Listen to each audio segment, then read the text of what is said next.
Meus irmãos, minhas irmãs, para mais este dia de encontro dos formadores, com a assessoria do Padre Mário Marcelo Coelho, que nos ajudou a refletir de uma forma muito interessante e bonita, está nos ajudando a refletir sobre o tema proposto. Então, nós acolhemos a todos, que tenhamos um dia abençoado, um dia bem intenso, e que desperte em nós esse desejo de cada vez mais sermos mistagogos, formadores e formadoras, que formem religiosos de fato para a sociedade de hoje, para o mundo de hoje. Então, nós vamos iniciar com uma pequena oração, conduzida ali pelas assessoras, e depois o Padre Mário Marcelo, então, toca a nossa reunião como ontem, e sempre que a gente quiser fazer aquela pergunta, a gente faz a pergunta ali no chat, as assessoras vão ajudando nessa mediação. Então, uma boa aula para todos, um bom encontro, com a graça e a paz de Deus. Vamos rezar um pouquinho antes da palavra do Padre Mário Marcelo. Com alegria, queremos nesta manhã invocar novamente o Espírito Santo para que ele nos ilumine, nos fortaleça e nos dê sempre uma maior compreensão das coisas de Deus.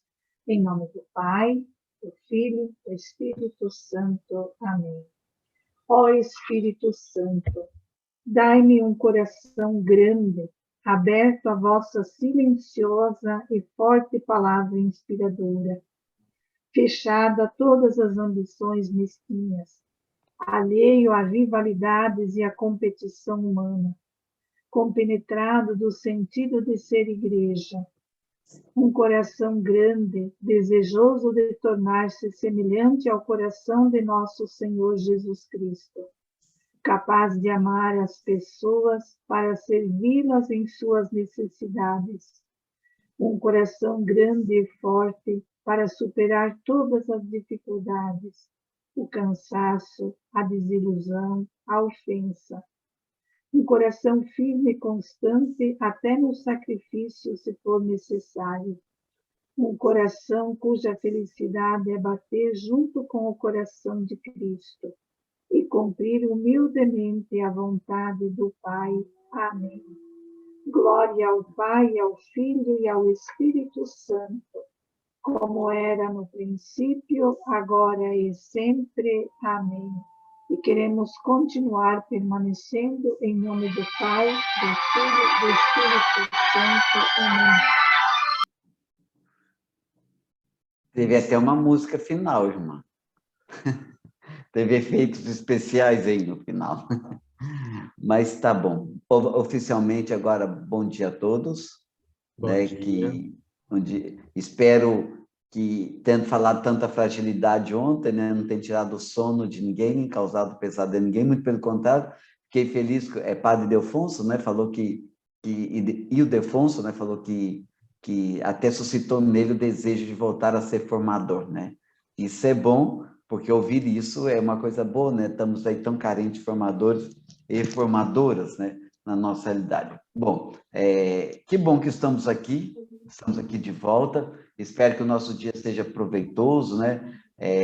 Já foi partilhado aqui antes da Mãe Flávia, não está pesada a nossa programação, está uma programação tranquila, isso tem nos ajudado. Talvez o período da tarde talvez seja um pouco mais denso, né? Porque eu vou falar um pouco mais da questão, de algumas propostas, alguns desafios, né? E daquilo que temos como concreto. Fiquem livres para, no chat, colocando as perguntas de vocês, as participações, né? Eu não tenho como ficar acompanhando aqui enquanto eu estou falando, mas depois as irmãs, as assessoras estão acompanhando, podem apresentar isso, né? Então, isso é um ponto importante, né? Então, vou compartilhar a minha tela com vocês, porque hoje nós vamos começar a falar de fragilidade institucional. Eu dizia ontem para vocês que é interessante esse tema. Esse tema é interessante porque hoje nós não falamos muito em fragilidade institucional. Nós nos preocupamos muito com a maçã, né? E esquecemos com a fruta que está na cesta, e às vezes esquecemos da cesta, né? Então, aí vem, essa foto, ela é emblemática, né? Que mostra ali uma borboleta, tudo uma grade aparentemente aparentemente segura, firme, né? Mas, ao mesmo tempo, frágil, porque pode passar, né? Então, falar de fragilidade institucional é também olhar para nós como responsáveis. Nós devemos entender uma coisa, que as instituições, elas são formadas por pessoas. Nós é que construímos as instituições. Ao mesmo tempo que as instituições, as estruturas, elas são construídas por pessoas, elas são mantidas por nós. Ao mesmo tempo que nós as construímos, elas são mantidas por nós e não podemos negar a influência dessas instituições em nós, na nossa vida e, claro, na vida formativa, na formação. Então, às vezes, nós temos que pensar a pessoa, trabalhar a pessoa, como nós vimos ontem, mas também olhar as nossas instituições, né? Essa fragilidade institucional, que entra as próprias estruturas, que entra as obras, que entra até mesmo o nosso processo formativo, né? O nosso item formativo. Então, entra toda essa situação que nós já percebemos, né?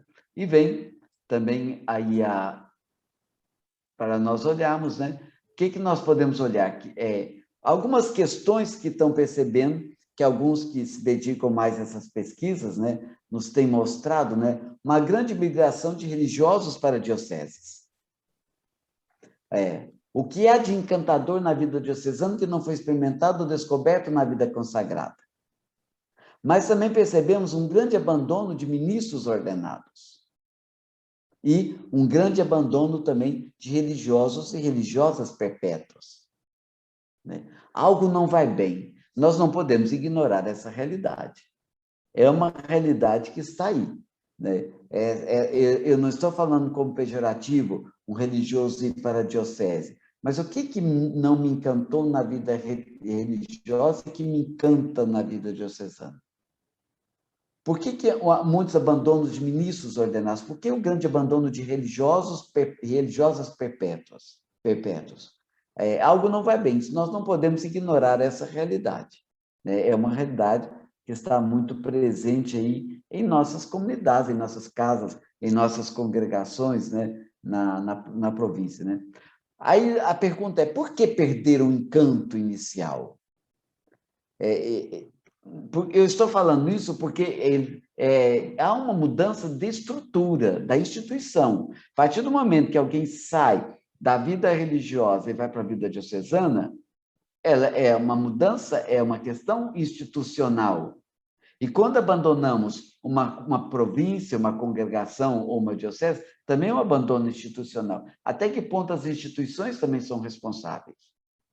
Né? Tem essa responsabilidade. Então, veja, é uma questão assim, os processos formativos, né, tão longos e que não proporcionaram discernimento acertado. Veja, às vezes nossos processos formativos são longos, e devem ser, eu não estou criticando isso, né? Claro que alguns têm um excesso, outros têm de menos, mas a questão nesses processos formativos, aparentemente tão longos, por que não proporcionaram um discernimento acertado? O que falhou na formação? O que falhou na formação? Então, isso é uma questão. Isso é uma questão. Teve alguma falha? E nós percebemos isso. Então, processos formativos tão longos e que não proporcionaram o discernimento acertado? Será que é isso? Não sei, é uma questão que devemos levantar, né? O que está em jogo é o chamado de Deus.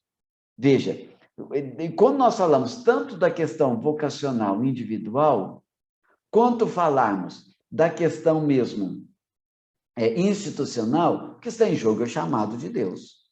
Nós podemos comprometer o chamado de Deus. Formadora, formador, uma coisa é certa, nós temos que cuidar de uma coisa, nós podemos até errarmos, mas quando nós somos negligentes, nós seremos cobrados, porque nós estamos interferindo no chamado de Deus. Uma coisa é você ter uma consciência reta, você não ser negligente e, de repente, errar. Isso é muito claro para nós. E isso nós falamos o tempo todo. A questão é quando a negligência ela ou alguma coisa pessoal, ou uma vaidade pessoal, ou uma condição pessoal, nós acabamos comprometendo o chamado de Deus. Veja, Deus usa de mediadores, que somos nós, formadores, formadoras, para que a pessoa responda ao chamado dele. Então, por isso, ele usa também das instituições. As instituições também são, eu posso dizer assim, as instituições também são locus do chamado de Deus. Repito, claro que podemos errar, mas quando o erro às vezes até proposital, ou quando nós negligenciamos, isso podemos comprometer mesmo até o chamado de Deus. Ou seja, dentro da estrutura, nós não podemos esquecer que o discernimento é pessoal, a resposta é pessoal, nós falamos a todo momento isso para os nossos formandos e formandas, mas nós devemos entender que esse discernimento, ele se concretiza dentro de uma instituição. O jovem, a jovem, escolheu a congregação tal, a diocese tal, com o seu processo formativo, e é ali que ele vai fazendo o seu discernimento. Então, como concretizar esse chamado, de amor e serviço não é tarefa fácil.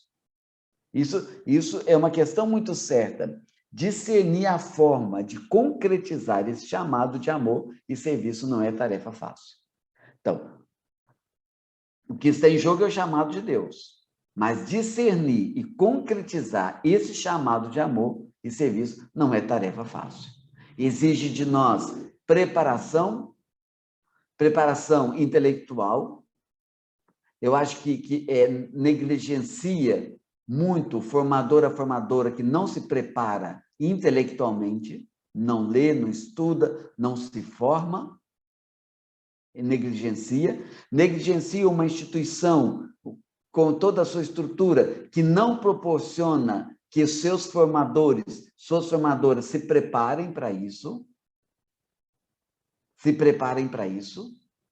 negligenciamos e falhamos e podemos comprometer o chamado de Deus quando não existe em nós boa intenção.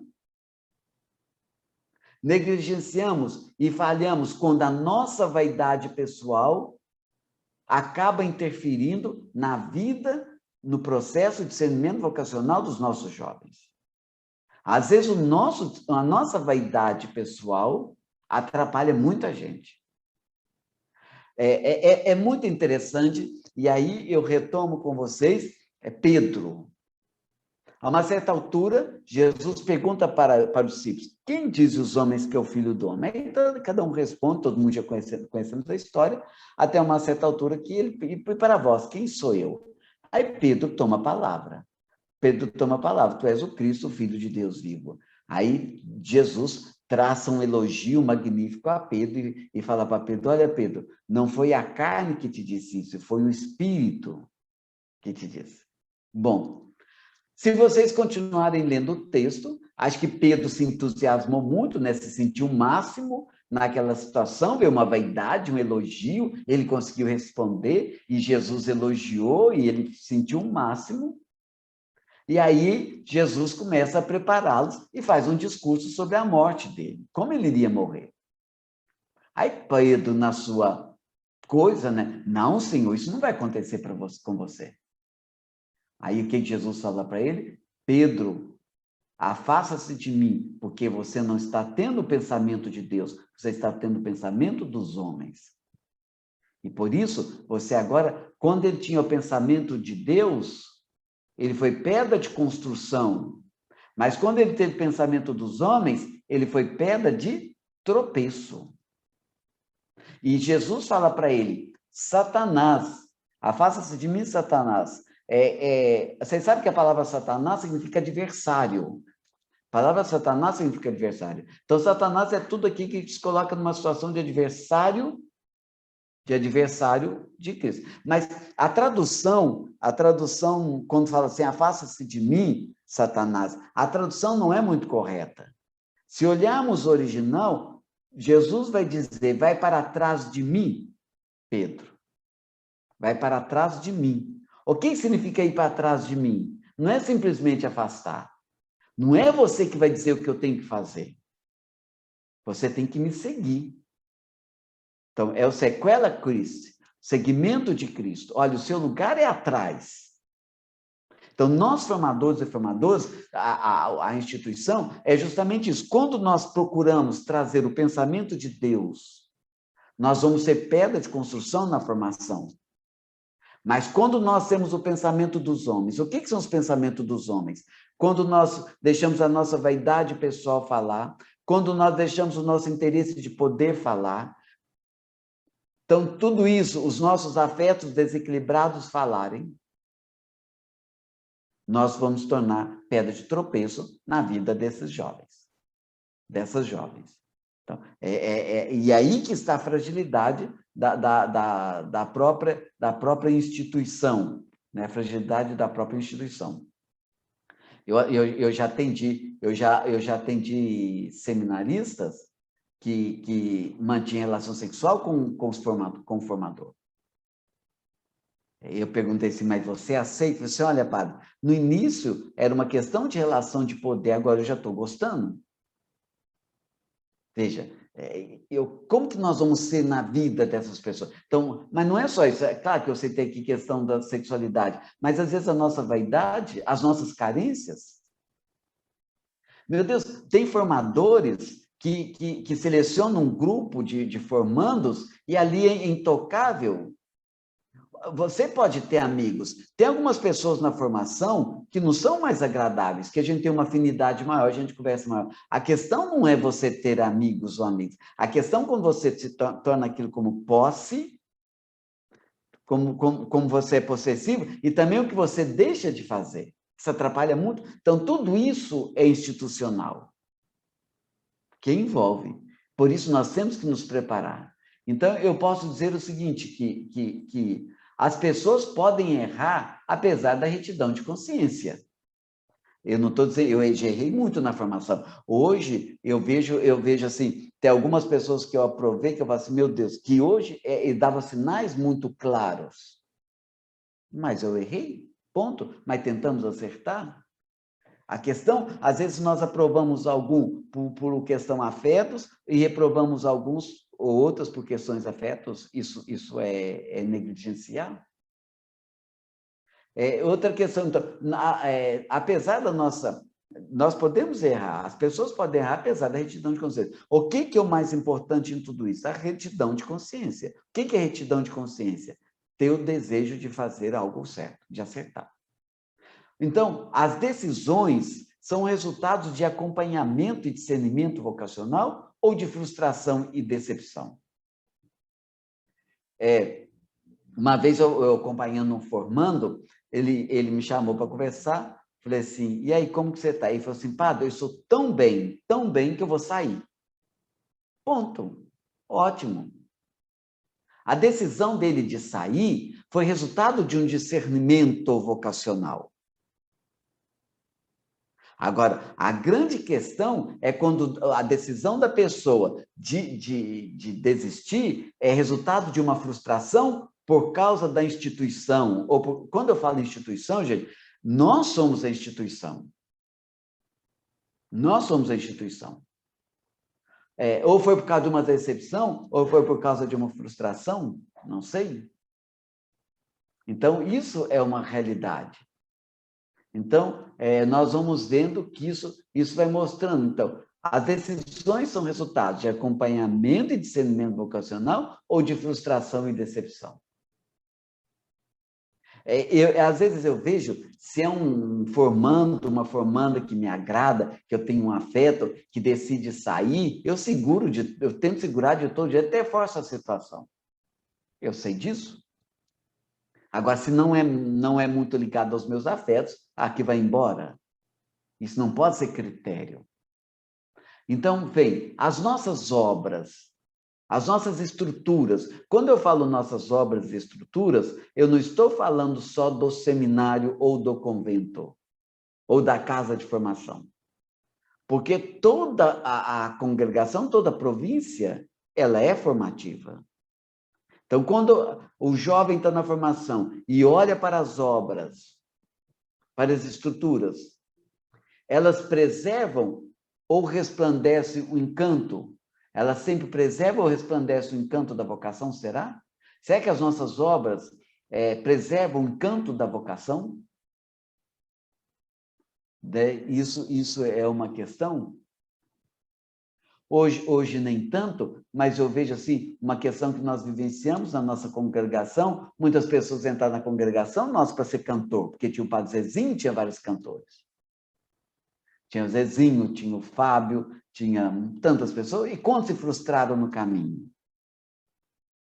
Então, é esse discernimento, sermos muito claros. Então, aí nós temos que olhar para as nossas obras, até que ponto elas preservam o encanto vocacional. Somos apenas uma peça na engrenagem? Apenas uma peça? Ou nós fazemos parte de um todo dessa engrenagem? É horrível quando a gente vê situações de formadores que não se falam dentro da mesma comunidade. É interessante quando uma casa de formação fala mal da outra casa de formação. Sentam e conversam, se entendam, além de um contra-testemunho muito grande, né, isso também influencia nesse discernimento, leva a uma frustração. Às vezes, formadores e formadoras que ficam disputando formandos e formandas, quem agrada mais, quem gosta mais. Isso é horrível, né? Isso é horrível. Então, são situações que nos apresentam aí. Então, a instituição ajuda a viver os 4 elementos constitutivos da vida consagrada, lembra? Primado de Cristo, o serviço, o primado de Cristo, o serviço aos pobres, a fraternidade, a comunhão e a vivência alegre dos evangelhos, dos conselhos evangélicos.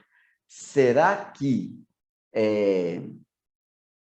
a estrutura, a instituição ajuda a viver esses elementos? Isso não sou eu que vou dizer para vocês. É vocês que têm que sentar, cada comunidade, cada província, sentar e conversar. Será que estamos vivenciando o primado de Cristo? Será que a nossa formação valoriza isso? Será que a nossa formação valoriza o serviço aos pobres? Será que a nossa formação ela cria fraternidade e comunhão? Será que a nossa formação ajuda a viver de uma forma alegre os conselhos evangélicos? Ou se tornar um grande peso no discernimento vocacional? Será que a instituição ajuda a viver ou ela se torna um peso? Isso é uma avaliação que cada um de vocês tem que fazer. Então, nós podemos dizer o seguinte, que é preciso, né, definir novas modalidades de presenças, né, e urgências pastorais. Às vezes, a questão está mesmo no nosso trabalho pastoral, nas nossas obras. Né? Isso também influencia no papel formativo, porque a formando ou formando, ele vai olhar para frente.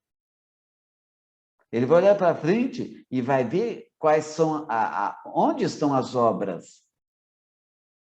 Então, eu não posso dizer eu não sabia.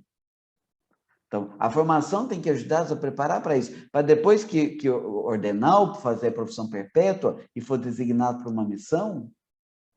E claro, que aí eu não vou entrar em detalhes, né? Mas eu vejo situações, eu não estou falando que é a situação de vocês, mas porque eu nem recordo muito as províncias, as congregações que vocês participam, mas um problema de superiora com um poder muito grande, uma heteronomia, assim, que transfere a pessoa de uma hora para outra, sabe? Não estou dizendo que tem que ter obediência, mas, de repente, ela usa do poder para mandar. Também uma questão. Então, eu tenho que olhar, eu tenho que preparar nossos formandos para um olhar futuro, e nesse olhar futuro, viver essa questão das urgências pastorais. O que temos que mudar? Né? Então, isso são questões que nós devemos ter claro. Então, e aí tem um texto que eu tirei do documento, né? Vinho Novo, Odres Novos, né? A Vida Consagrada, vocês devem conhecer esse texto, diz o seguinte: as novas pobrezas interpela a consciência de muitos consagrados e solicita aos carismas históricos novas formas de resposta. Então, nós vivemos novas pobrezas hoje. Veja, a pobreza estrutural de pessoa, quando nós vamos ter que rever nossas formas de resposta para ajudar, nós gastamos tempo e energia primeiro para formar a estrutura de pessoa, eu falava isso ontem. Mas também a realidade da sociedade hoje. Então, solicitam os carismas históricos novas formas de resposta generosa frente às novas situações e aos novos descartes da história. Daí o florescimento das novas formas de presença e de serviço nas múltiplas periferias existenciais.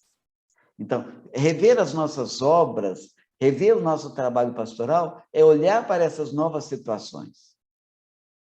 Então, a minha casa de formação, a minha obra, eu preparo o meu formando, a minha formando, futuro religioso, a futura religiosa, para essas novas situações? A nossa congregação, as nossas províncias, elas estão dando novas formas de resposta? E, infelizmente, eu sei, a nossa congregação está vivendo isso, um problema sério. Nós temos estruturas muito grandes e que isso desgasta religioso, desgasta pessoa, é um desgaste de dinheiro, é um desgaste... E nem tem como desfazer, porque ninguém nem quer comprar. Tá, mas nós não somos culpados disso. Nós não somos culpados disso, que no seu tempo teve a sua função. Mas a nossa capacidade de nos desapegarmos disso, olhar para frente, né? Isso é uma questão que envolve, né? Ainda do mesmo texto, né? O desafio maior é a inovação, porque nós temos que olhar a fragilidade da instituição e a nossa capacidade de inovar, a nossa capacidade de mudar. Veja, o velho esquema institucional tem dificuldade em dar passagem a novos modelos de modo decidido. Então, olha, gente, as empresas que não se adaptam, as fábricas que não se adaptam, e mesmo a nossa estrutura, quando eu digo adaptar, não é perder valores. Eu não estou dizendo deixar valores. Tem valores que nós conversamos ontem, são inegociáveis. Mas as nossas instituições, elas precisam inovar em algumas questões. Né? Então, isso...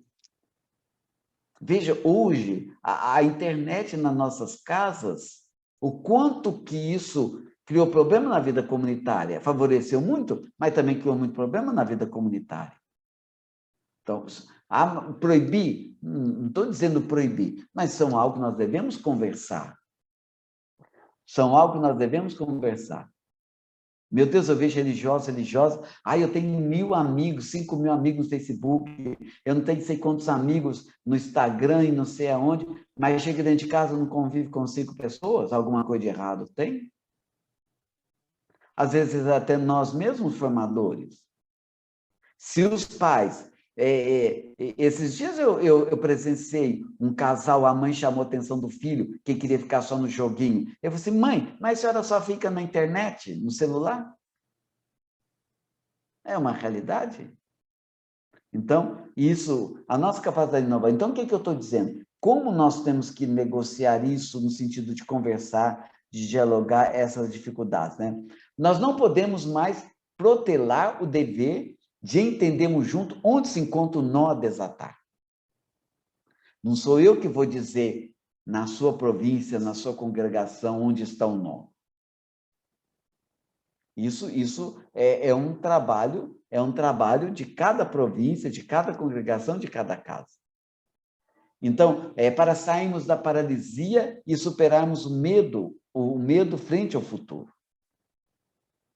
Claro, alguns acham que, igual eu vejo, alguns padres acham que inovar a missa, a liturgia, é mandar todo mundo rezar, oração eucarística tudo junto, ou fazer... Não é vacalhar as coisas. Ou esse inovar é olhar com seriedade. Olha o quanto que que eu tive que me adaptar. Eu não fui formado para ser professor educação remota. Eu fui preparado para ser professor presencial. E agora eu fui obrigado, devido à pandemia, foi na foice, né, que eu tive que aprender. Eu nunca tinha ouvido falar de Zoom, eu nunca tinha falado de Google Meets, eu nunca tinha falado do lado do Teams. E agora eu estou aprendendo tudo. Mas o que acontece? São meios que eu estou usando, mas eu faço o possível para não perder a essência do ensinar, do educar, do formar, do transmitir conhecimento. Então, nós temos que nos adaptar, encontrar formas para não perdermos aquilo que é essencial. Muitas vezes essas crises afetivas, né, que existem dentro das nossas casas, muitas vezes as fragilidades individuais, vocacionais que nós vimos ontem, são fruto de uma remota desilusão por uma vida de comunidade sem autenticidade. Olha, gente, é intolerável você viver numa comunidade sem autenticidade. Não estou dizendo sem falhas. Nós não somos perfeitos. Eu não estou dizendo que não há uns atritos, aqui nós temos também alguns atritos, mas sem autenticidade. E aí, isso envolve toda a nossa estrutura de pessoa, de instituição, e isso é uma questão. Repito, é horrível uma casa de formação falando mal da outra, é uma pessoa que passa por uma outra fase de formação e aquela começa a criticar o trabalho da anterior. Ou a anterior que fala assim, ó, cuidado lá naquela casa de formação com aqueles formandos, com aqueles formadores, com aquelas formadoras. Isso é inautêntico, além de não ser cristão, é um contra-testemunho.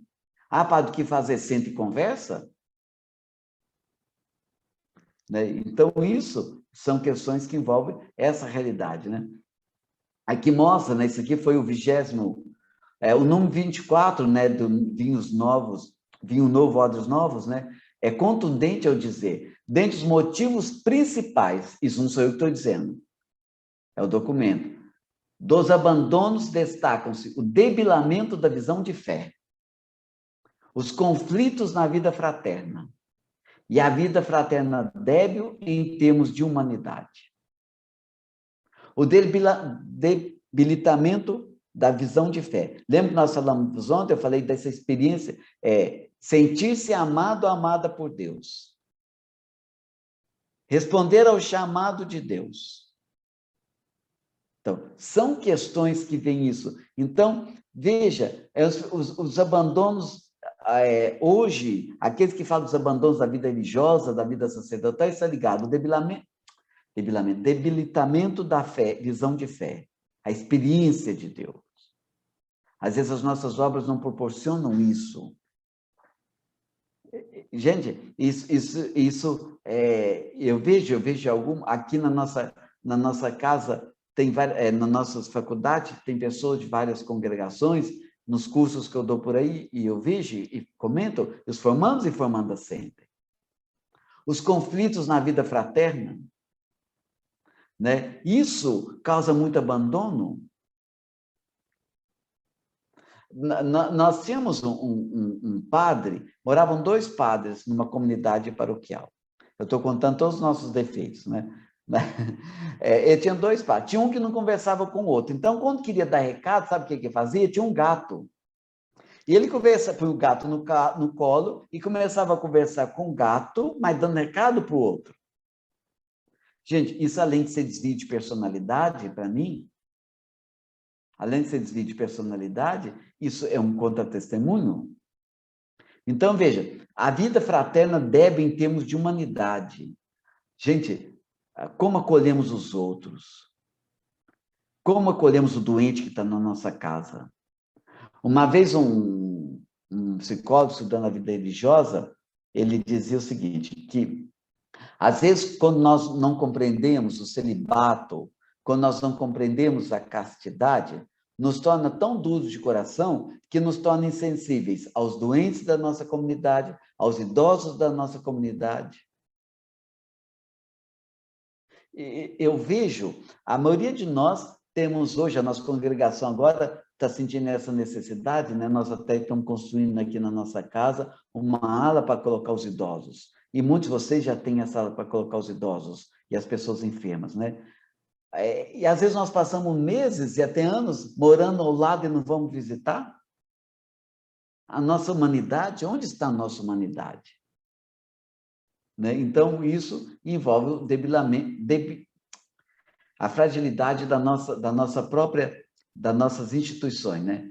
Ou seja, sem a elasticidade necessária, nenhuma forma institucional, por muito venerada que seja, é capaz de suportar as tensões da vida ou de responder aos apelos da história. Nós temos que ter uma certa elasticidade, uma certa plasticidade. O que é essa elasticidade, plasticidade? A nossa capacidade de inovar, a nossa capacidade de responder aos novos desafios da sociedade hoje. Repito, sem perder aquilo que é essência. Que falávamos ontem, alguns valores são inegociáveis. Isso requer algumas coisas. Abertura mental. Então, nós temos que ter uma abertura mental. Por isso que a formação intelectual é importante. Ler, preparar-se, formar. Gente, isso é honestidade. Eu me preparar para ser um professor, mesmo que eu tenha meus limites, eu me preparar para ser um bom professor, um bom médico, um bom dentista, uma boa cuidadora, um bom cuidador, um bom cozinheiro, um bom formador, uma boa formadora, isso é honestidade? Então, eu tenho que ser honesto para com aquelas pessoas que Deus coloca na minha mão. Não se esqueça de uma coisa, que quem coloca esses jovens que estão essas jovens que estão nas nossas casas é Deus. Ou nós acreditamos nisso, ou nós estamos perdendo tempo com isso. E aí aumenta a nossa responsabilidade. Não é a província que colocou, não foi o promotor vocacional, a promotora vocacional que colocou. Porque nós pregamos que é Deus que chama, então vamos ser coerentes. Então, veja, as nossas estruturas, as nossas instituições, a nossa capacidade de ajudar as pessoas, ela tem que aperfeiçoar cada vez mais. Isso requer abertura mental para imaginar modalidades de segmento, né, profética e carismáticas, vividas em esquemas adequados, talvez inéditos. Quando eu falo aqui proféticas e carismáticas aqui é dentro do seu carisma.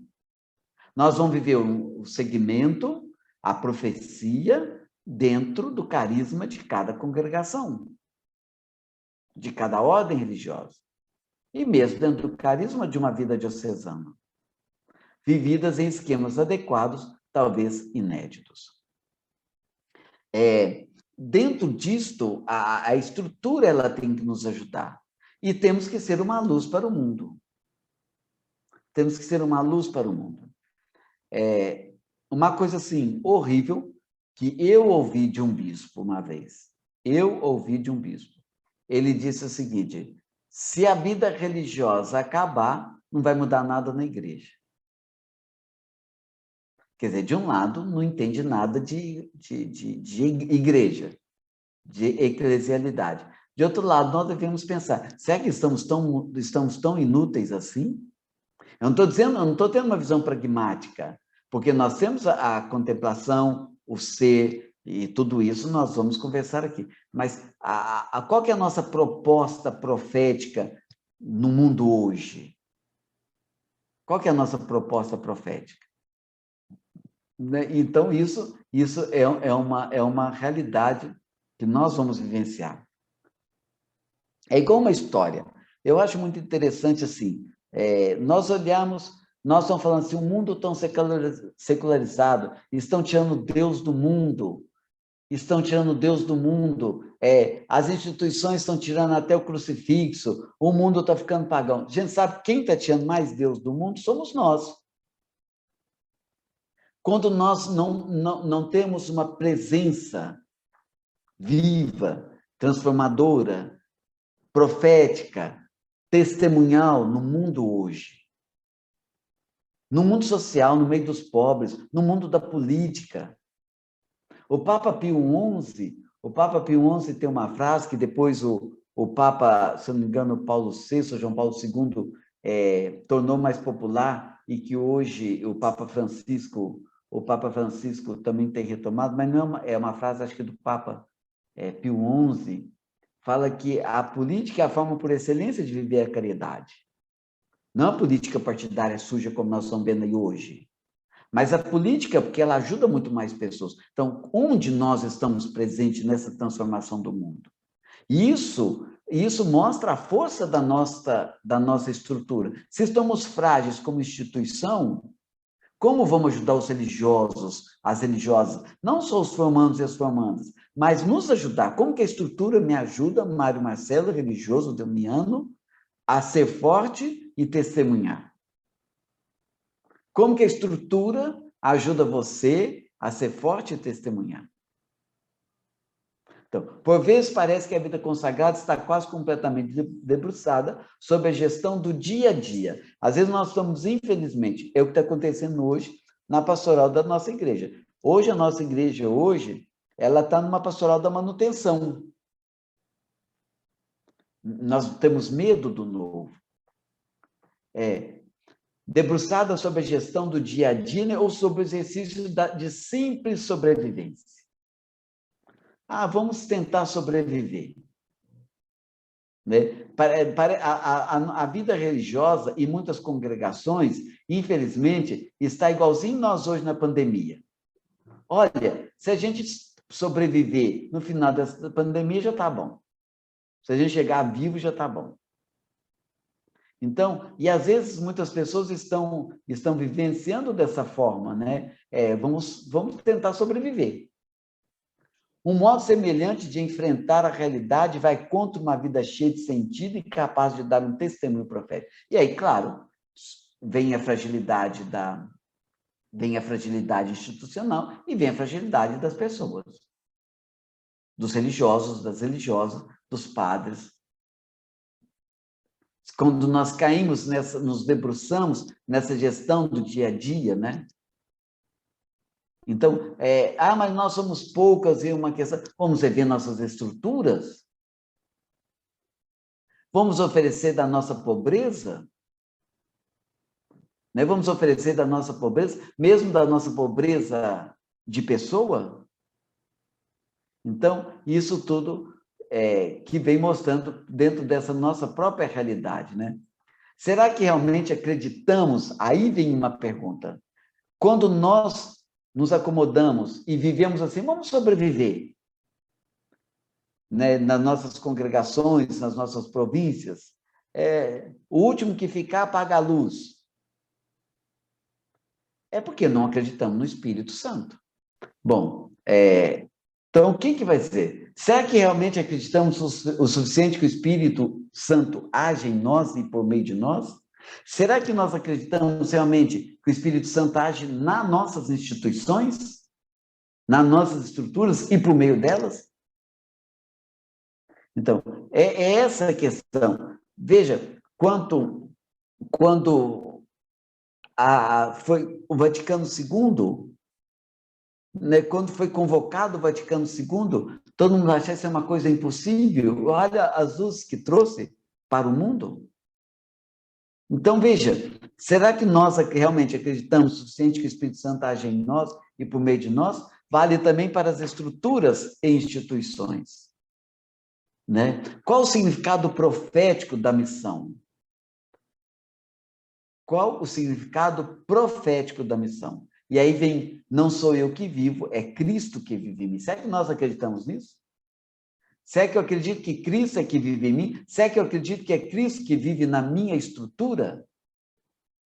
Então, eu posso dizer assim, aí vem o texto, né, que investigações sociológicas têm mostrado que não falta nos jovens aspirações por valores genuínos pelos quais estão dispostos a empenhar-se seriamente. Gente, nós carregamos, às vezes, aquela impressão, o jovem não quer ser padre, não quer ser religioso, não quer ser religiosa. Será que Deus parou de chamar? É uma pergunta que nós temos que nos fazer. Então, empenhar-se seriamente, né? Então, pesquisas mostram que tem pessoas. Reconhece-se no jovem uma disponibilidade para a transcendência. A gente vê mesmo nós podemos até não concordar onde estão buscando isso, mas estão buscando uma capacidade de se apaixonar por causa de solidariedade, de justiça e liberdade. Aí vem para as nossas províncias uma estrutura muito forte que não permitem eles a viver, a trabalhar essa justiça, essa solidariedade, a fazer esse servo, a fazer esse serva. No entanto, a vida religiosa, com seus estilos estandartizados, demasiadas vezes fora do contexto cultural, e o afã, talvez, excessivo pela gestão das obras, qual o risco de não captar o desejo mais profundo dos jovens.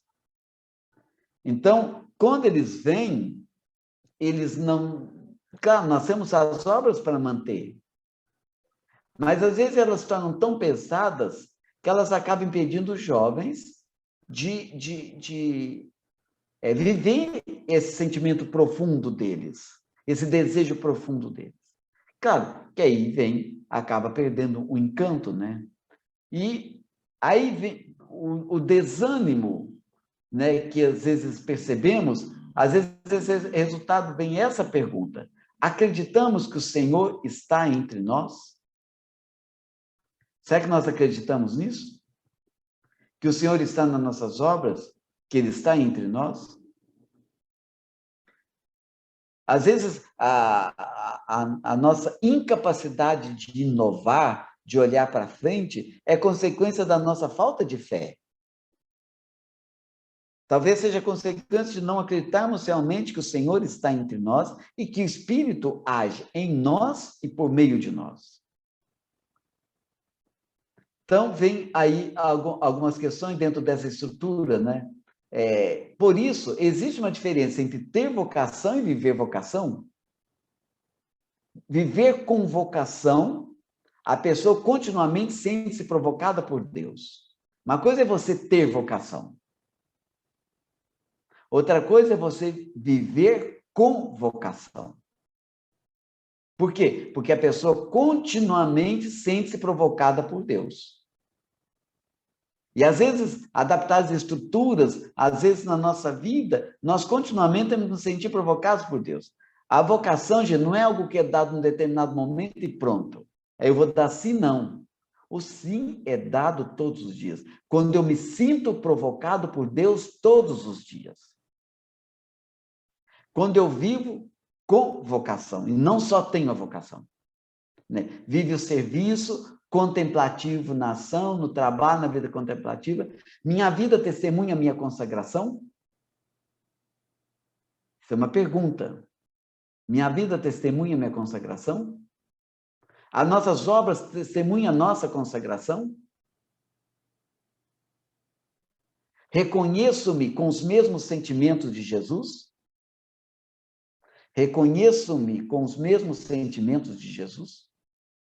Sabe, é uma questão que eu bato no peito, aí eu vou falar de nós também. Eu fico impressionado quando um religioso, tanto tempo de vida de seminário, às vezes até vida religiosa, ainda não é perpétuo, não é padre, desiste, né? Nenhuma missa vai, se torna até ácido. Alguma coisa de errado tem ou nós ou nele, não sei, não podemos perder a possibilidade de olhar para nós também. Reconheço-me com os mesmos sentimentos de Jesus, como canta Padre Zezinho, amar como Jesus amou, viver como Jesus viveu, sentir como o que Jesus sentia, sorrir como Jesus sorria. Reconheço-me os mesmos sentimentos de Jesus. Quando Moisés subiu ao Monte Sinai, e teve lá um encontro, um diálogo com Javé, o texto diz que quando ele desceu, o povo olhava para ele, o rosto dele estava resplandecente como uma luz. Está lá, vocês podem olhar. Será que o povo olha para nós e vê uma luz resplandecente ou vê trevas? Será que o povo olha para as nossas estruturas, vê uma luz resplandecente ou vê trevas? O povo tem direito de ver no nosso rosto uma luz resplandecente. Ele tem direito. Claro que tem de você não estar bem. Mas eles têm direito. Então, olha para a nossa cara, como superior, como superiora, como formador, como formadora, a que as pessoas confiam. Eis em nós uma luz resplandecente ou acaba vendo uma trevas? Deixa-me guiar pelo Espírito Santo, já virou retiro espiritual, né? Então, deixa-me guiar pelo Espírito Santo. Qual o significado da palavra que todos os dias entra nos meus ouvidos e cai em meu coração? Nós rezamos liturgia das horas todo dia, nós temos missa todo dia, nós vemos a palavra de Deus todos os dias. Qual o significado dela para nós? Eu falo aqui para os nossos formandos, porque eles fazem teologia, falo para eles assim, ó, cuidem-se, para que a palavra de Deus não se torne simplesmente um instrumento de trabalho. Porque na teologia está trabalhando todo momento. E ela acaba se tornando um instrumento de trabalho. E o que ela significa? O que ela me fala? Então, também para nós, o que ela nos fala? O que significa servir hoje? O que significa servir hoje? E tem essa frase aí eu encerro esse período da manhã, esse primeiro momento, né? Nossa, se alguém quiser falar alguma coisa. Eu fico impressionado, tem pessoas que a gente vê falando, tem pessoas que querem mudar a África, mas não arrumam o seu quarto. Não é capaz de lavar uma louça e pegar um objeto caído ali, porque não fui eu que deixei. Então, se não fui eu que deixei, eu não pego. Mas, se você for ver, muda o mundo. Muda a África. Mas não é capaz de arrumar seu quarto, não é capaz de ser solidário com uma pessoa que teve um trabalho e atrasou no seu trabalho de casa, não é capaz de ver um objeto que está fora do lugar, mas não fui eu que deixei. Então, tudo isso envolve aquilo que é institucional, né? Aquilo que é institucional. De volta, sim, padre. Vamos começar com as perguntas? Pode ser. Então, considerando o contexto da sociedade atual, com suas características específicas, individualismo, sem compromisso duradouro, imediatismo, prazer. Como fazer opções definitivas na vida, também de renúncia, doação? Como considerar esses contextos sem negociar esses valores? Vamos falar todo? Tem mais alguma ou só essa? Tem mais. Erramos também quando acolhemos pessoas que não tinham condições de vida consagrada? Próxima. Qual foi? Erramos? A pergunta é: erramos? Erramos Uhum. quando acolhemos pessoas que não tinham condições de vida consagrada?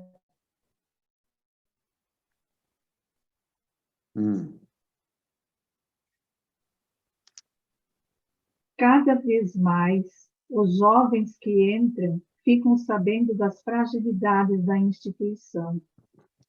As próprias irmãs também transmitem mais facilidade do que o encanto pela vida religiosa consagrada. O que pode ajudar a manter o encanto do desejo inicial em meio a uma instituição fragilizada por conflitos, individualismo, fragilidades psíquicas e físicas e a saída do meio dos pobres?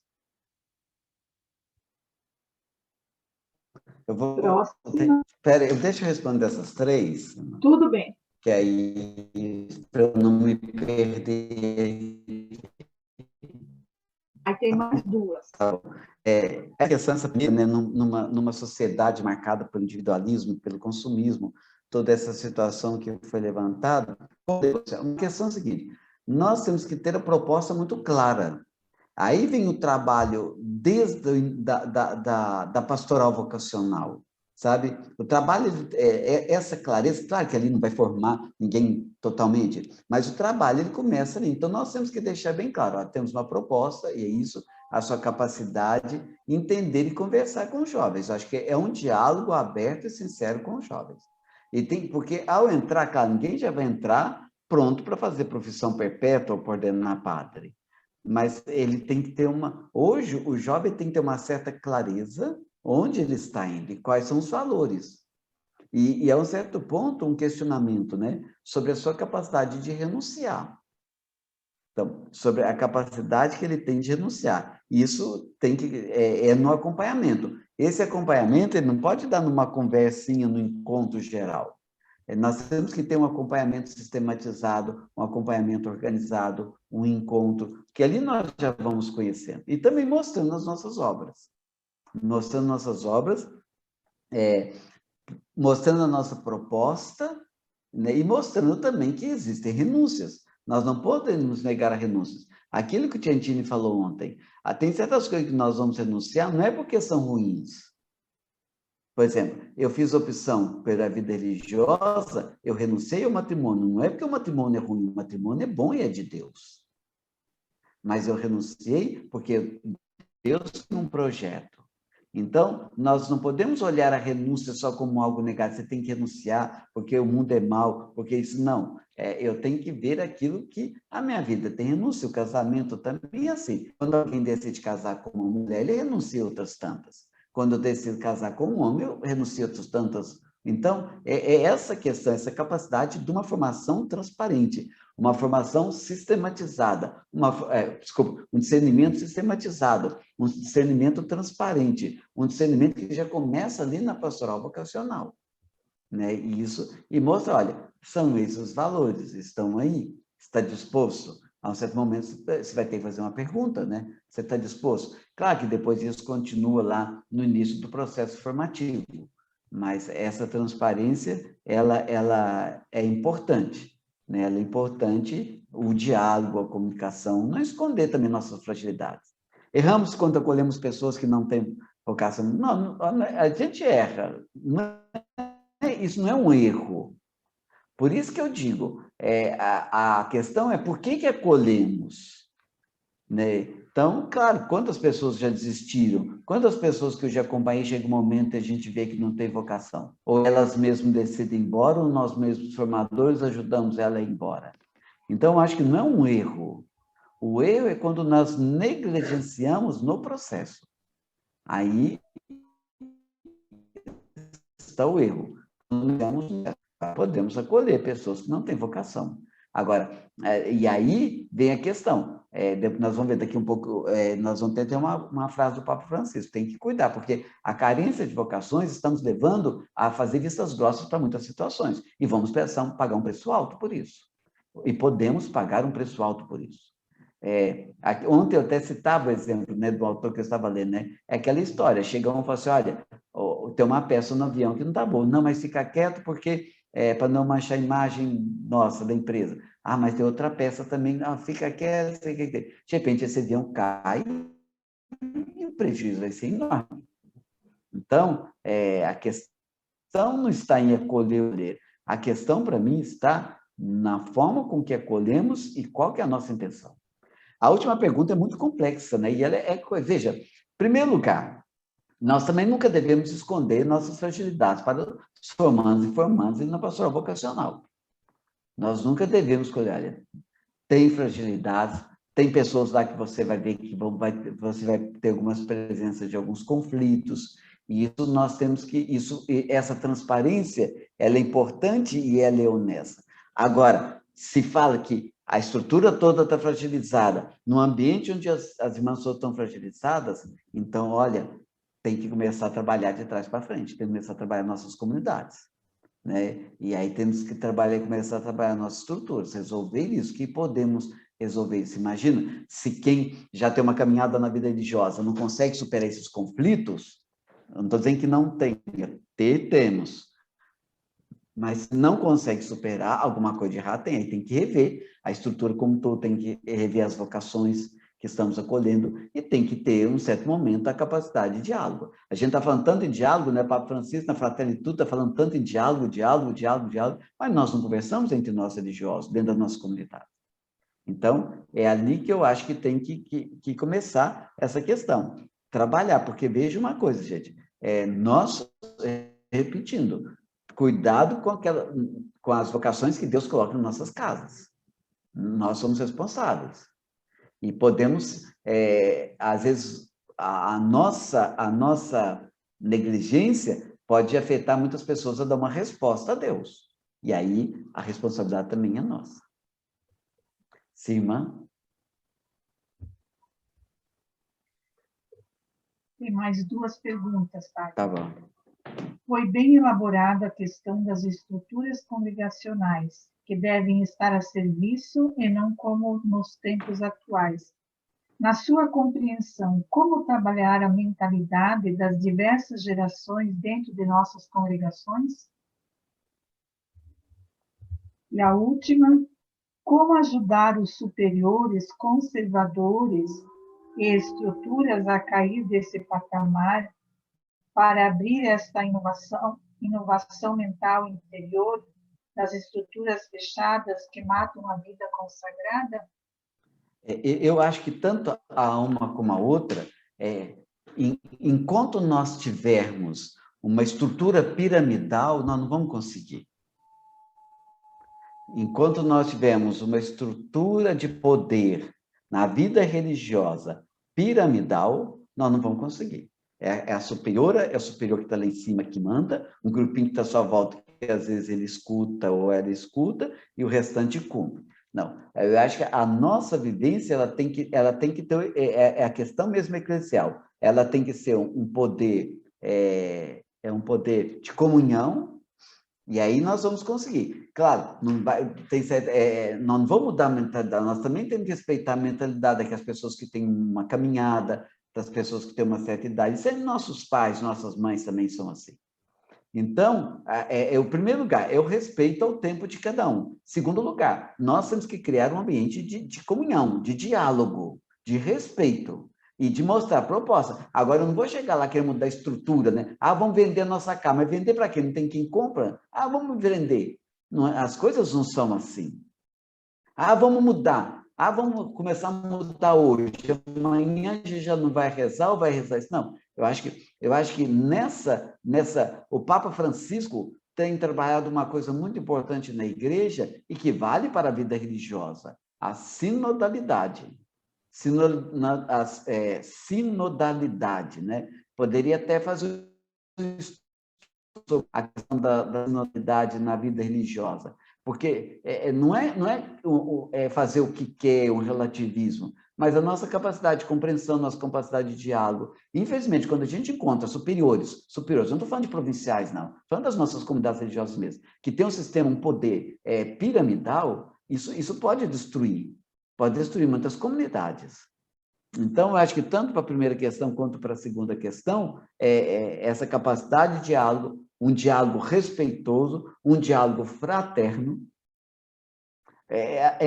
O Papa Francisco tem insistido na fraternidade da sociedade, Eu falava ontem, essa fraternidade tem que começar conosco, religiosos, porque nós somos peritos em fraternidade. Agora, se o outro não houve não há um diálogo, como que nós vamos viver essa fraternidade? Claro, também o superior não precisa aceitar mudando tudo, porque às vezes eles têm uma visão geral, aí vem a importância das nossas assembleias, vem a importância das nossas reuniões, das nossas partilhas, da nossa comunhão de vida, do nosso respeito. Então, são coisas que fazem parte da fraternidade. Por isso que eu digo, fraternidade, vida comunitária, não é morar na mesma casa. Às vezes moramos debaixo do mesmo teto, mas não comungamos um ao outro. Comungamos o Cristo lá na mesa do altar todo dia, mas não comungamos a irmã e o irmão. É uma incoerência, porque comungamos o corpo de Cristo, mas meu irmão, minha irmã é o corpo de Cristo, então eu não estou comungando o corpo de Cristo. E isso tem que começar com quem é mais próximo. Isso tem que começar com quem é mais próximo, com quem está dentro da minha casa, que faz parte da minha família religiosa. Então, ao meu ver, nós temos que começar a trabalhar essa sinodalidade dentro da nossa própria congregação, das nossas congregações. Né? Não sei se eu respondi tudo, se não tiver, alguém pode retomar depois alguma questão que ficou falha aí na minha resposta. Mais alguma questão, irmã? Tem mais uma que chegou agora. Sim. Mas tem um outro lado, aqueles que não querem assumir nada na congregação nem na igreja. Quando confiam algo, não fazem. Esse também é um problema sério, porque aí vem uma estrutura... Nós temos que olhar duas coisas. Em primeiro lugar, até que ponto é a responsabilidade do processo formativo que não percebeu isso ou não quis perceber isso. Por isso que eu digo, nós tínhamos o Dom Murilo, que hoje é bispo emérito nosso, alguém dizia assim, tal frater, tal padre. Aí ele dizia assim, olha, às vezes o frater é o religioso nosso aqui, né? Aí o Dom Murilo dizia assim, olha, às vezes, muitas situações, o padre é um pouco pior que quando é frater. Então, veja, claro que tem toda essa situação. Então, o que eu posso dizer? Aí vai ter que começar, não temos medo até mesmo de perder aquele religioso, aquela religiosa. Claro que existe a fraternidade, existe a comunhão, o compromisso, a cumplicidade, e por isso que eu digo, é superior a ter uma conversa séria. Se a pessoa não está assumindo, se é formando e formanda, ainda temos tempo. Então, não vamos passar a mão na cabeça só porque queremos garantir vocações. Ou senão eu estou na pastoral vocacional, eu tenho que mostrar para a minha província, para a minha congregação, que nós temos vocação, então falou que quer entrar no outro dia, eu já mando, né? Isso também não é bom. E a questão é, se for na formação, se está dando sinais, nós temos que pensar a vocação dessa pessoa, nós temos que ajudar a pessoa a pensar, a decidir que ela não tem vocação.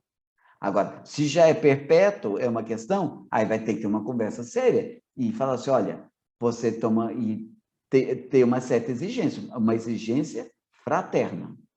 Eu sei que é difícil, quem é superior aí, quem é superiora sabe disso, mas nós vamos ter que ter uma exigência maior, uma exigência fraterna, claro. Pronto, irmão? Pronto, para o momento são essas as perguntas. Tá bom. Qualquer coisa, ainda temos tempo depois à tarde. Deixa eu só ver aqui.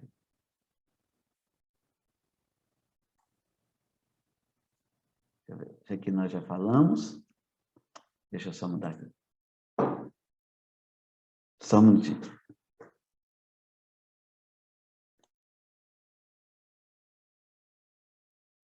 Uma dúvida ali. Então, é isso que nós falamos? Bom, aí vem essa questão, né? Que nós vamos olhar. Sou uma pessoa de compaixão? Tudo isso faz parte da nossa estrutura como vida religiosa.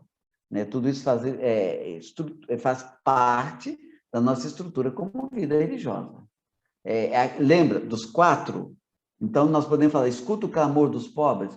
Olha, gente, a vida religiosa, ela tem que estar a serviço. Fazer o voto de pobreza só para dizer que é pobre não adianta, mas é uma pobreza que serve aos pobres e necessitados. Qual a minha consciência de religiosa, religioso e padre? Então, isso são revisões que nós temos que fazer ao interno das nossas instituições, né, e que mostra justamente a nossa capacidade de responder às exigências. Né? As exigências da sociedade hoje, as exigências pastorais, as exigências das obras, né? Como viva a virtude de obediência a Deus? Essa obediência a Deus, ela passa pela obediência ao carisma da minha congregação. Essa obediência a Deus, ela passa pela obediência à missão da minha congregação. Claro que tem ali o superior, a superiora, que representa um pouco esse canal, esse sinal. Hoje fala numa obediência negociada, né? Claro que hoje se conversa um pouco certas situações, mas também, a partir do momento que nós fazemos o voto de obediência, nós temos consciência das consequências. O que é uma pessoa madura? Um jovem, quando que um jovem atinge uma maturidade? É quando ele é capaz de passar da heteronomia para a autonomia. Isso já diz Piaget. Piaget fala que a maturidade, ela se dá quando a pessoa passa da heteronomia. O que é heteronomia? Quando as ordens vêm de fora, quando eu cumpro normas de fora. Agora, e quando eu passo para a autonomia, quando eu ajo por minha consciência. Então, a vida religiosa, a estrutura formativa, a instituição, ela tem que ajudar também no processo formativo dessa passagem da heteronomia para a autonomia. Porque senão daqui um pouco eu fico doido para terminar o processo formativo, para eu não precisar rezar o ofício todo dia, para eu não precisar levantar cedo todo dia. Então, isso é uma motivação muito pobre. Claro que aí vai gerar as fragilidades. É como como se a profissão perpétua, é como se a ordenação fosse um grito de libertação. Fosse um grito de libertação. É igualzinho crisma de jovens, né? Crisma, a maioria dos jovens é quase uma despedida da igreja, né? Uma despedida oficial, com direito a bispo e tudo mais. Então, veja, e às vezes, infelizmente, para muitos seminaristas, formandos, formandas, o dia da ordenação sacerdotal, o dia da profissão perpétua, é o dia da libertação. Alguma coisa de errado tem no nosso processo formativo? Na instituição ou na própria pessoa? Né? Então, isso é uma situação que nós vivenciamos. Por isso que a presença do Espírito nas congregações hoje encontra ambientes e espaços propícios para crescer em vida nova. Será que o Espírito Santo tem espaço nas nossas congregações? Nas nossas estruturas? Às vezes as nossas estruturas estão tão engessadas, que nem o Espírito Santo encontra espaços. Né? Para crescer em vida nova, suscitar novas estruturas de serviço, novas estruturas de serviço. Né? E isso aqui é uma questão, não é simplesmente suscitar novas estruturas, mas estruturas que se colocam a serviço da sociedade, do irmão, da irmã, animar e sustentar os que porventura se encontram desanimados e desencorajados. Né? Então, isso é uma questão. Será que ele tem espaço para animar as pessoas, as nossas províncias? Hoje, mais do que nunca, está falando na síndrome de burnout, né? Dentro da vida religiosa, dentro da vida sacerdotal, o alto índice de suicídio de padres, de religiosos e religiosas. Hoje está lá não é caso de suicídio, né? Mas está na primeira página da UOL hoje, né? Um padre na Itália, que ele termina de celebrar uma missa, e quando ele está terminando de celebrar a missa, ele fala que está existindo um sacerdócio, que ele estava apaixonado. E ele foi honesto, falou que estava bem e tudo, que já tinha conversado com o bispo, que ele estava apaixonado. E interessante, que todo mundo já sabia que ele estava apaixonado, acho que só ele que não sabia, né? Então, mas está lá na primeira página da UOL de hoje. Está também no site, acho que do G1, não sei. Então, não sei, a estrutura, o que é? Podemos apaixonar? Claro que podemos. Quem nunca se apaixonou? Quem nunca, sabe? Então, a questão é como nós nos relacionamos com isso. Né? Como nós nos relacionamos.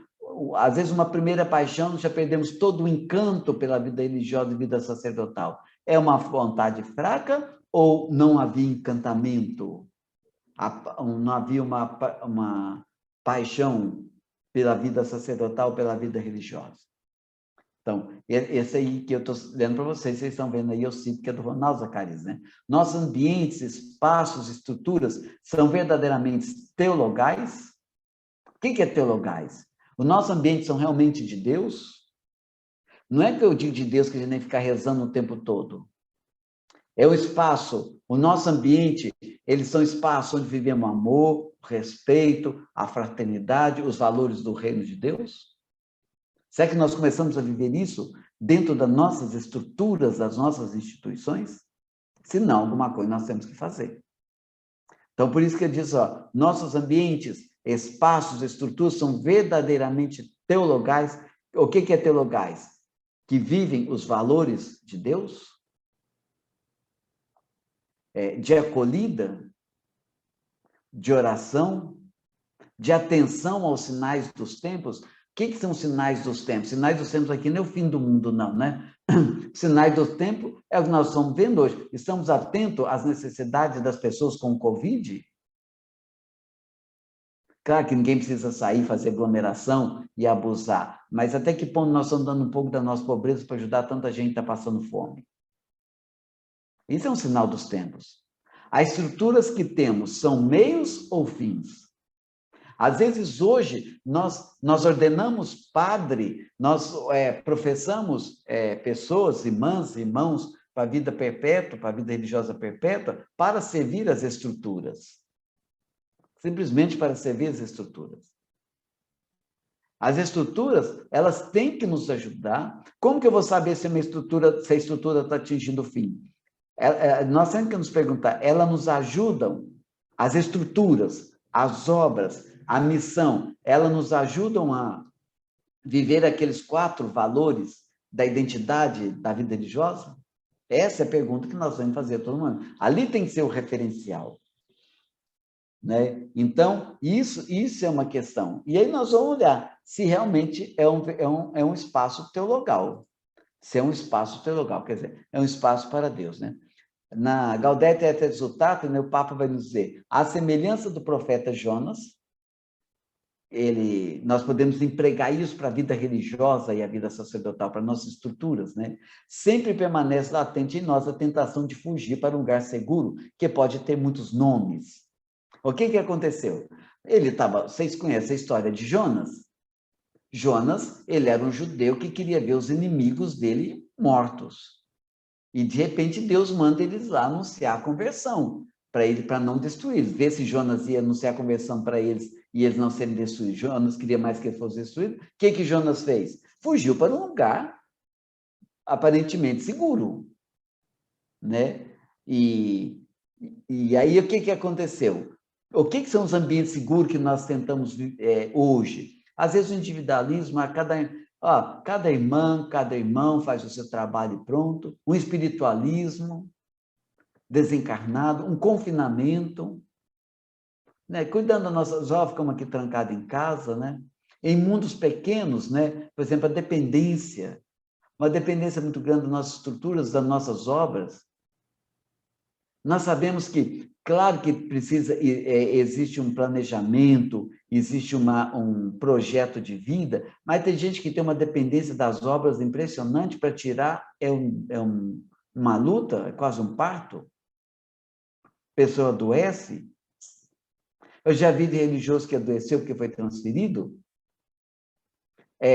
Mundos pequenos, a instalação, a repetição de esquemas pré-estabelecidos. Tá bom, a gente faz isso todo ano. Sempre foi assim. Né? Dogmatismo, nostalgia. No passado não era assim. Quando a gente tinha tantas formandas nessa casa, era uma beleza, era uma casa cheia, animada. Né? Então, o pessimismo, né? O refúgio nas normas, o que diz a lei? Então, às vezes nós preferimos ter essa estrutura, esse pensamento de Jonas, né? Então, isso é uma questão. Então, isso vai mostrando. E aí, ainda continuando, né? Ele diz assim, talvez nos sintamos relutantes em deixar um território que nos era conhecido e controlável. Às vezes mudamos a estrutura, mas era tão cômodo para mim, é tão cômodo para nós, vamos ficar quieto com isso mesmo, deixa os próximos que vierem que mudem. Todavia, as dificuldades podem ser como a tempestade. Olha lá, Jonas, ele tentou manter uma segurança, mas não ficou livre da tempestade, da baleia, o verme lá que fez secar o rícino, né, de Jonas, lá quando ele escondeu, ou o vento e o sol. Isso é o Papa que diz, né? Que lhe dardejaram a cabeça, né? Aquecer, queimar a cabeça, e tal como ele, podem ter a função de nos fazer voltar a este Deus que é ternura e nos quer levar a uma itinerância, né? Constante e renovadora. Ou seja, quem sabe essas situações, e ele que tinha a função, né? E aqui diz, e tal como para ele, podem ter a função de nos fazer voltar. Aí pronto, aquilo levou ele a ir lá e cumprir a missão daquilo que Deus tinha pedido. Quem sabe, algumas crises que estamos vivendo nas nossas congregações, algumas crises que estamos vivendo nas nossas obras, nas nossas casas, uma tempestade, a baleia, um verme, né, que aparece, né, não o vírus aí do coronavírus, né, um vento, um sol, é o momento. E que tem a função. Tudo vai depender como lemos isso e como nos tornamos dóceis à ação do Espírito Santo. Né? Para nos fazer voltar a este Deus que é ternura. Né? colocar a nossa obra em função da própria missão, né? Então, por isso que eu digo, né? Qual é o sentido da oferta de uma vida que, com o passar do tempo, se descobre relevante para as pessoas, a igreja e a sociedade? Gente, se existe uma coisa muito triste, é quando a gente chegar numa certa idade e perguntar: para que se viu a minha vida religiosa? Para que se viu a minha consagração? É muito triste isso. Para que se viu o meu sacerdócio? Então, qual é o sentido, né, dessa oferta, né, de uma vida que, com o passar do tempo, se descobre relevante para as pessoas, a igreja, a sociedade? Por que e quando corremos o risco de nos tornarmos relevantes como consagrados e os sacerdotes? Por que e quando corremos esse risco?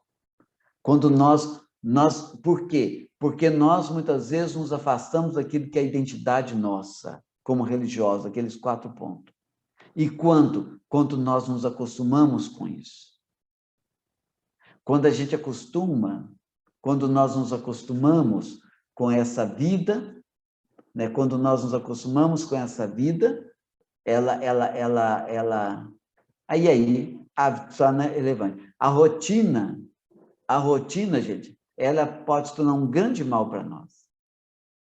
A rotina, ela pode se tornar um grande mal. E aí pode gerar crises na vida pessoal, na vida individual, que gera uma crise vocacional e crise na própria estrutura. Quando a estrutura se torna pesada, uma certa rotina, né, não somos capazes de nos adaptar, vem toda essa situação. E aí vem a nossa capacidade de nos unirmos, né, dessa fraternidade.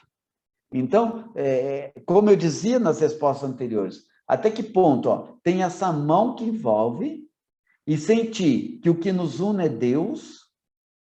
Se eu não ter essa concepção que, mesmo que tem vocações diferentes, pessoas com personalidades diferentes, pessoas com histórias diferentes, pessoas de contexto diferente, se eu não tenho um ato de fé, que essa comunidade que eu vivo aqui na minha casa hoje, que somos quase 60, foi Deus que nos colocou, eu vai perdendo o sentido. Ela vai perdendo sentido.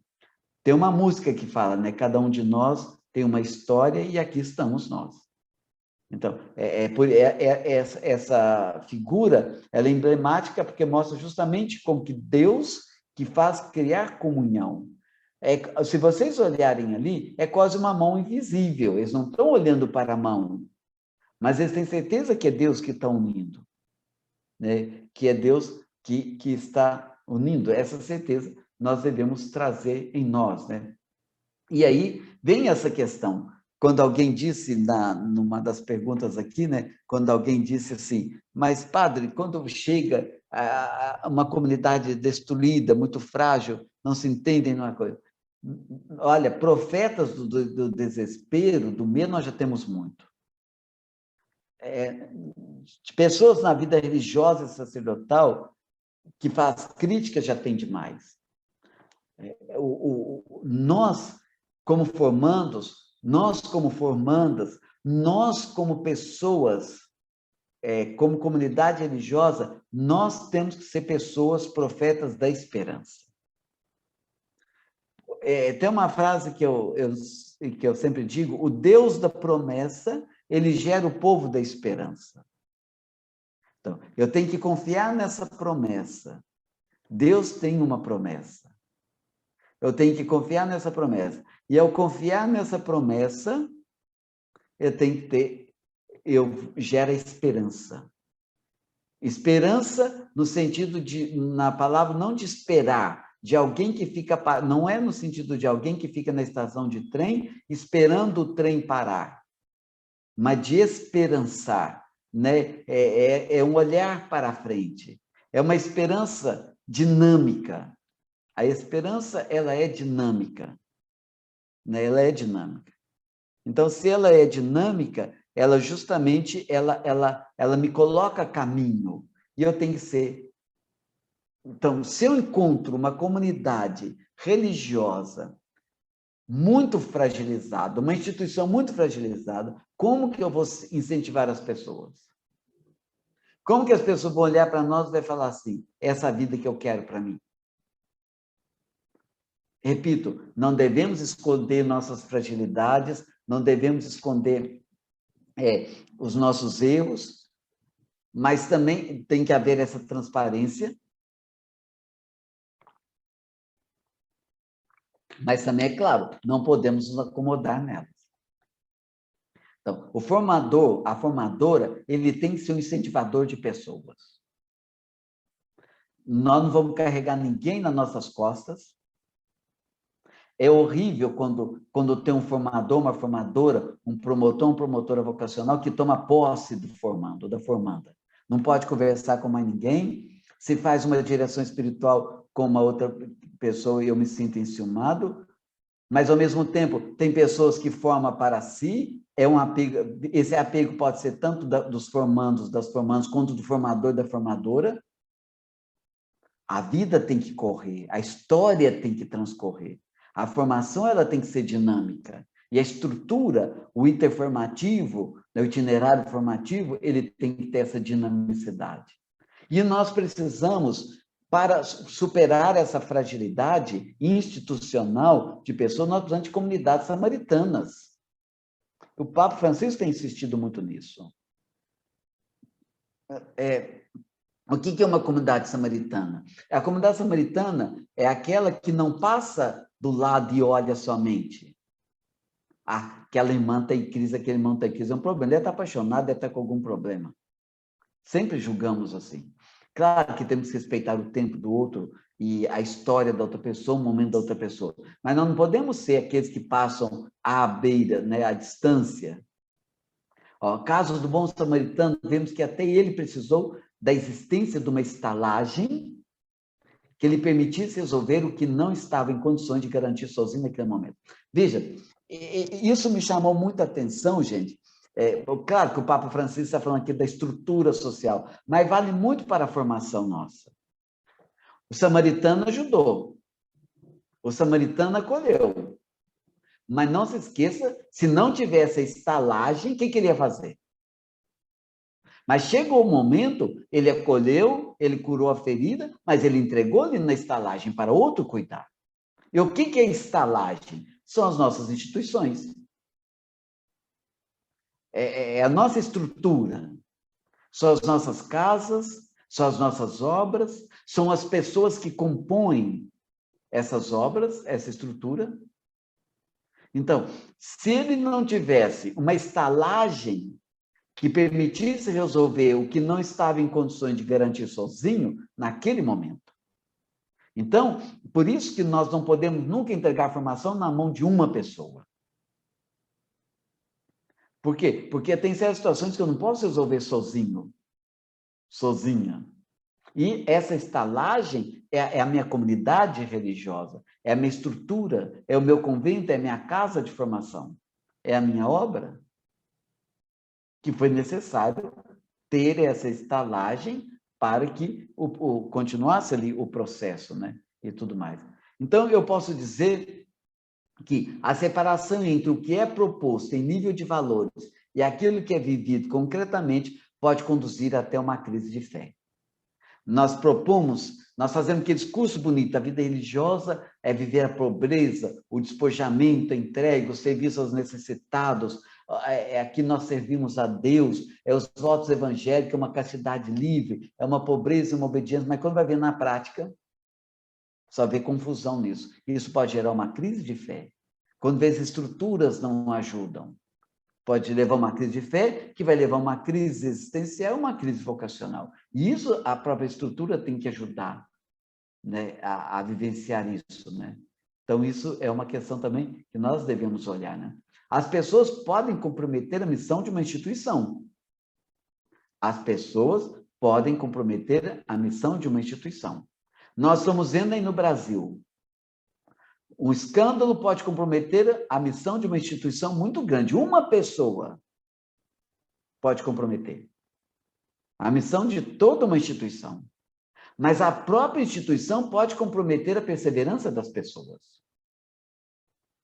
Às vezes, a própria instituição, que é a congregação, não promove o fortalecimento da vocação. Às vezes, quantas comunidades onde os formandos e as formandas estão sofrendo, não têm condições de fazer uma caminhada, uma formação séria, porque os formadores, as formadoras não se entendem? Há uma disputa, uma briga interna, e vai comprometer a perseverança dessas pessoas.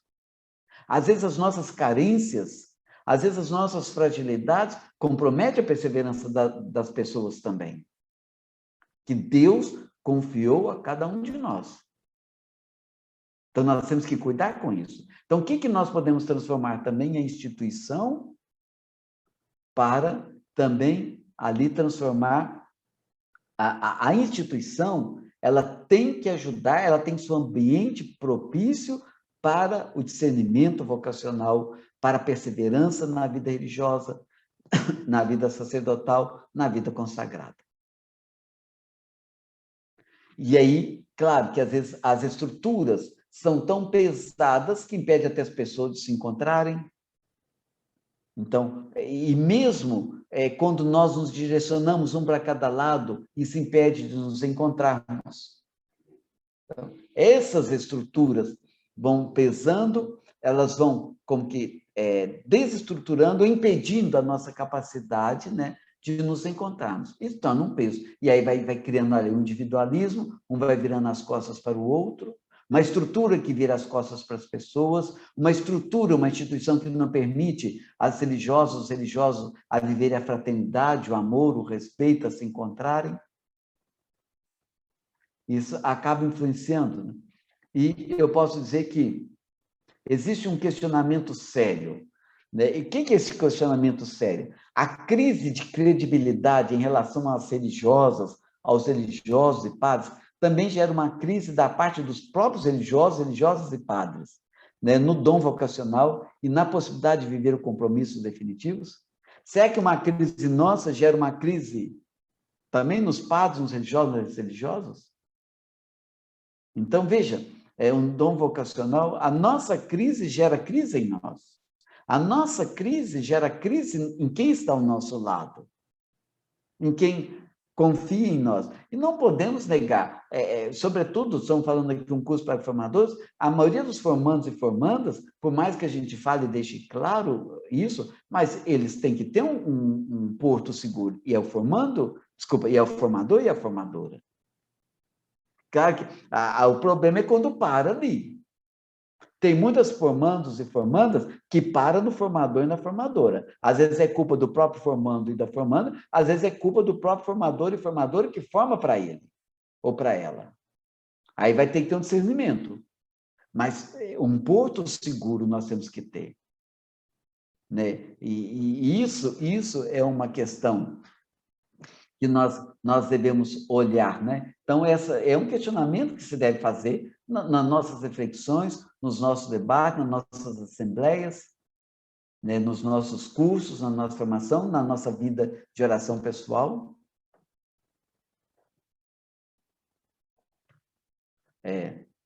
Então, bem, o ideal é o tesouro contido no vaso.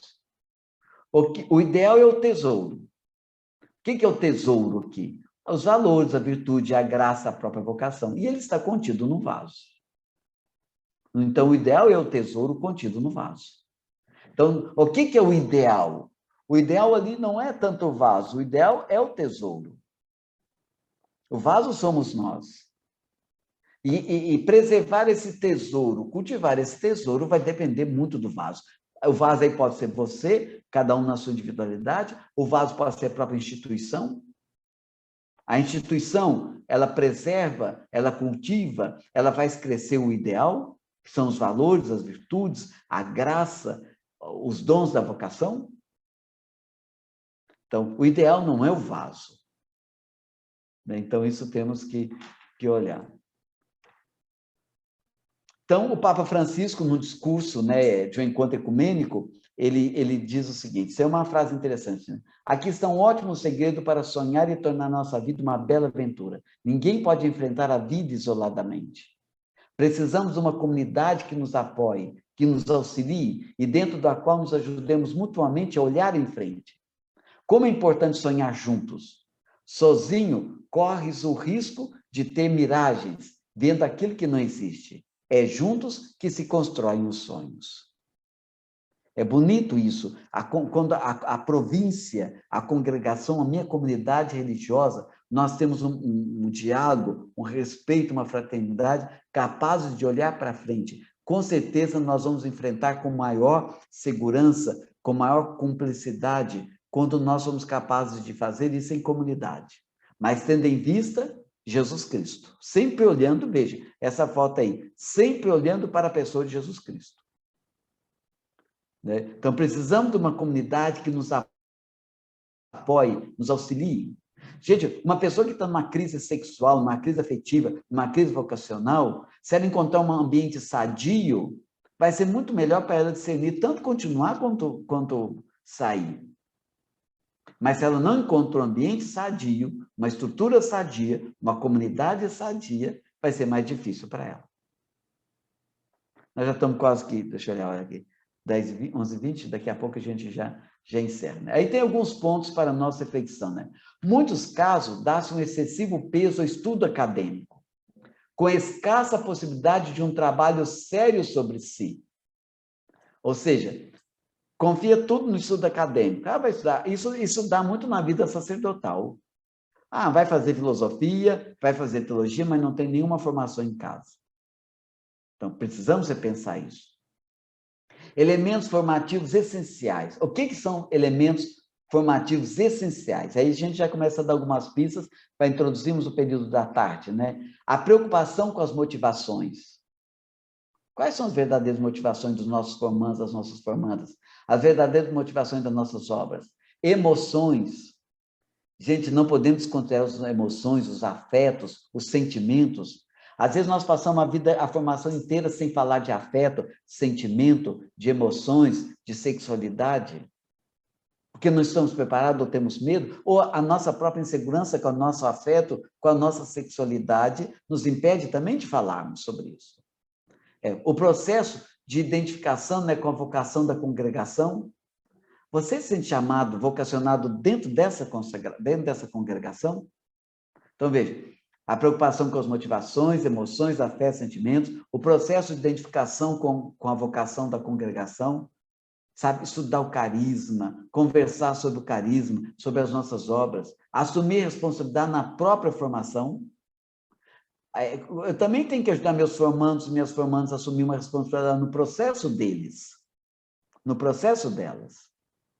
E o projeto pessoal de vida. O que é o projeto? Será que nós fazemos hoje mais projeto de vida pessoal?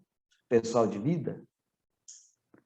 Quais são as motivações que trazemos ali? O acompanhamento pessoal, às vezes, não existe. Conversa uma vez por ano. A prática do discernimento, a enculturação formativa. Uma coisa é uma formação aqui na teologia, na filosofia, no juniorato, no noviciado, no postulado. Uma coisa é uma formação de uma congregação que está presente na Amazônia. Isso tem que enculturar também. Estamos num campo que toca o mistério da liberdade da pessoa e da graça do Espírito. Por quê? Porque é Deus que chama, é graça de Deus, mas a resposta é minha. Até que ponto eu toco nessa liberdade? Precisa-se de um acompanhamento pessoal bem equilibrado. O diretor espiritual, a diretora espiritual, o formador e a formadora tem que ter uma proximidade, mas não pode criar dependência. Um equilibrado entre espiritualidade e ciências humanas, trabalhar os afetos, as relações, conversar sobre isso, e também espiritualidade. Compreensão de grande exigência, né? O acompanhamento deve ajudar a diminuir as distâncias entre o ideal e o real. Claro, nós não podemos nunca atingir o ideal, mas a distância tem que ser diminuída. Levando a aceitar o pequeno passo cotidiano, sem fazer descontos contra o ideal. O que é isso? Quando Jesus falou para Pedro, Pedro, tu me amas? Senhor, tu sabes que eu gosto de você. Jesus viu o passo de Pedro, mas ele não falou para Pedro assim, não, tá bom, fica só nisso. Mesmo que depois ele desce, mas ele falou para Pedro, e Pedro, tanto é que ele foi crescer. Eu acho muito bonita aquela passagem onde Jesus cura o cego, que ele passa barro no olho do cego, né, e cospe, passa barro. No mesmo momento pergunta, o que você está vendo? Eu estou vendo homens caminhando como em formas de árvores. Depois ele faz uma segunda vez. Então, esse crescimento é importante. Então, isso é considerar os passos, né? O acompanhamento pessoal bem equilibrado em espiritualidade e senso humano, feito de compreensão e de grande exigência. Eu tenho que compreender o momento formativo, mas eu também não posso deixar as exigências, né? Eu não posso também vender as exigências. Nós não podemos negociar aqueles 4 pontos. Isso é um ponto. Jesus sempre nos amou na nossa condição humana, mas em momento algum, pode observar, momento algum Jesus negociou o reino dos céus. Nem com o demônio negociou. O Papa Francisco fala, né? Com o demônio não se conversa, não se dialoga. Então, tem certos valores que são irrenunciáveis. Claro, eu tenho que compreender o caminho, eu tenho que compreender o processo, mas eu também devo manter a exigência. Esse equilíbrio, gente, é você que vai ter que aprender. Somos nós que vamos ter que aprender e conversar sobre isso nas nossas casas. Não deve criar dependências. Quando cria dependência, tanto dos formandos da formanda para com os formadores e formadoras, quanto o contrário também, porque às vezes tem formador que é mais dependente dos formandos que é tudo. Então, isso também é um problema. Não deve criar dependências, mas capacidades e opções autônomas. A vocação não é minha. Eu já vi formador que entrou em depressão por causa da saída de um formando. Opções autônomas e responsáveis. Deve habituar a autodisciplina. Né? Hoje, a nossa formação tem que ter autodisciplina, tem que ter horário para levantar. Tem que ter horário, isso é uma autodisciplina? Tem momentos de oração? A ascese, né? Não precisa ser aquela ascese antiga, né? Mas o espírito de sacrifício, a renúncia, né? Como que eu vejo a renúncia hoje, dentro dessa realidade, né? Faltam 4 minutos, talvez tenha alguma pergunta, irmã, eu não acompanhei aqui, tem alguma consideração? Nós podemos, nesses 3 minutos, dar uma olhada. Não temos nenhuma pergunta. Então, veja, já que não tem perguntas, é porque o negócio não está tendo muito efeito, está respondendo tudo, né? Mas o que eu posso dizer? Depois nós vamos falar à tarde um pouco mais sobre isso, né? O que eu posso dizer? É a nossa capacidade de discernir. O discernimento, ele exige algumas questões. O que o discernimento exige? O discernimento exige um conhecimento teórico, um estudo. Vamos participar de encontros, vamos conhecer as nossas obras. O discernimento, ele inclui uma docilidade ao espírito. O discernimento, ele inclui um conhecimento teórico, um conhecimento mental, ele inclui uma docilidade ao espírito, uma abertura ao espírito, que é super importante. O discernimento, ele está perguntando aí se seriam só escritas, porque gostaria de fazer alguma, nós ainda temos um tempo aqui, pode fazer agora, abre o microfone, e só para terminar. Olá. Sim, só uma questão. E o discernimento, ele inclui também essa decisão, a nossa capacidade de agir, né? O discernir tem que agir, né? Senão ela se perde. Sim, pode falar. Essa última parte que você está falando sobre a questão dos escândalos, né? Uhum. E a questão do testemunho. O perfil do formador.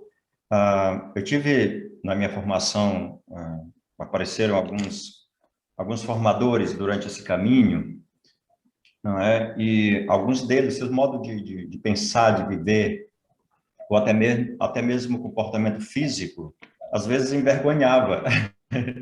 Quando ia, tipo, no encontro, e ele estava ali, como formador, ele um pouco escandaloso, né? Essa situação toda de comportamentos, de gestos também. Acho que isso pesa muito hoje. Você falava a questão da sexualidade dentro da casa de formação, os jovens que vêm com todas essas patologias e apresentam um pouco esse gesto também. E isso, nós sabemos que hoje, dentro da igreja, ou nos grupos, né, essas manifestações elas chamam muito atenção. E começa aqueles tititi dos jovens também, não é? E eu não vou para aquela congregação que é formador desse tipo, e essa coisa toda. Eu acho que isso é preocupante também, não é? Essa questão, que tipo de pessoas é escolhida para cuidar de um grupo de pessoas. Como que o formador também tem esse papel do pastor, né, do bons exemplos, comportamento. Isso. É muito oportuna a sua questão, é aquela questão também, assim, claro que nós temos nossa fragilidade, eu tenho meus pecados, meus limites, né, e quem convive comigo aqui conhece melhor. Mas veja uma coisa, também nós temos que ter um nível de testemunho, né? Mas dentro da congregação, aquela irmã não vive, aquele padre não vive assim. Aí nós temos que ser sinceros com o formando e a formanda. Mas que religioso você quer ser? Que religiosa que você quer ser? Que padre você quer ser?